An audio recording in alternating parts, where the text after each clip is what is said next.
Trip खूप लहान आहे. एक स्त्री बसमध्ये चढली आणि एका पुरुषाच्या शेजारी बसताना त्याला तिच्या बॅगांचा मार लागला. परंतु तो पुरुष काहीही बोलला नाही. तो माणूस गप्प बसल्यावर त्या बाईने त्याला विचारले की तिची बॅग त्यांना लागली, तरीही त्यांनी तक्रार का नाही केली. त्या माणसाने हसून उत्तर दिले, एवढ्या क्षुल्लक गोष्टींसाठी नाराज होण्याची गरज नाही, कारण आपला एकत्र प्रवास खूप छोटा आहे. कारण मी पुढच्या थांब्यावर उतरणार आहे. या उत्तराने महिलेला खूप त्रास झाला. तिने त्या पुरुषाची माफी मागितली आणि तिला वाटले की हे शब्द सोन्याने लिहावेत. आपल्यापैकी प्रत्येकाने हे समजून घेतले पाहिजे की या जगात वेळ इतका कमी आहे की निरुपयोगी युक्तिवाद, मत्सर, इतरांना क्षमा न करणे, असंतोष आणि वाईट वृत्तीने काळोख करणे हा वेळ आणि शक्तीचा हास्यास्पद अपव्यय आहे. तुमचे हृदय कोणीतरी तोडले आहे का? शांत राहणे. ट्रीप खूप लहान आहे.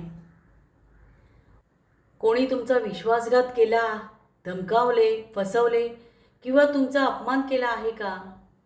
आराम करा. तणावग्रस्त होऊ नका. कारण ट्रीप खूप लहान आहे. कोणी विनाकारण तुमचा अपमान केला आहे का? वाईट बोलले आहे का? शांत राहणे. दुर्लक्ष करा. कारण ट्रीप खूप लहान आहे. तुम्हाला न आवडलेली टिप्पणी कोणी केली आहे का? शांत राहा. दुर्लक्ष करा. क्षमा करा. त्यांना तुमच्या प्रार्थनेत ठेवा आणि विनाकारण त्यांच्यावर प्रेम करा.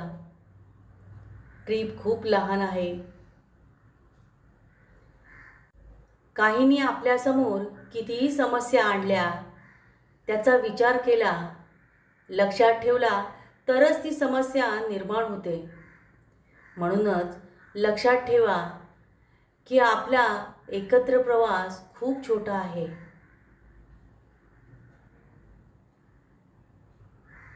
आपल्या सहलीची लांबी कोणालाच माहीत नाही. उद्या कोणी पाहिला नाही. तो कधी थांबेल हे कोणालाच माहीत नाही. तेव्हा समजून घ्या, आपली एकत्र सहल खूप लहान आहे. चला तर मित्र, नातेवाईक आणि कुटुंबियांचे कौतुक करूया. त्यांचा आदर करूया. आपण आदरणीय, दयाळू, प्रेमळ आणि क्षमाशील होऊया. आपण कृतज्ञता आणि आनंदाने भरून जाऊयात. कारण आपली एकत्र सहल खूप लहान आहे. तुमचे हास्य सगळ्यांसोबत शेअर करा. तुमचे जीवन खूप सुंदर व आनंदी बनवण्यासाठी तुम्हाला हवा तसा तुमचा मार्ग निवडा.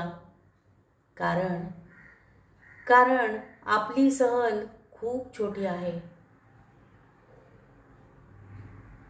व्हिडिओ आवडल्यास एक लाईक जरूर करा, शेअर करा आणि चॅनलला सबस्क्राईब केलं नसेल तर सबस्क्राईब जरूर करा आणि कमेंट नक्की करा. धन्यवाद. श्री स्वामी समर्थ.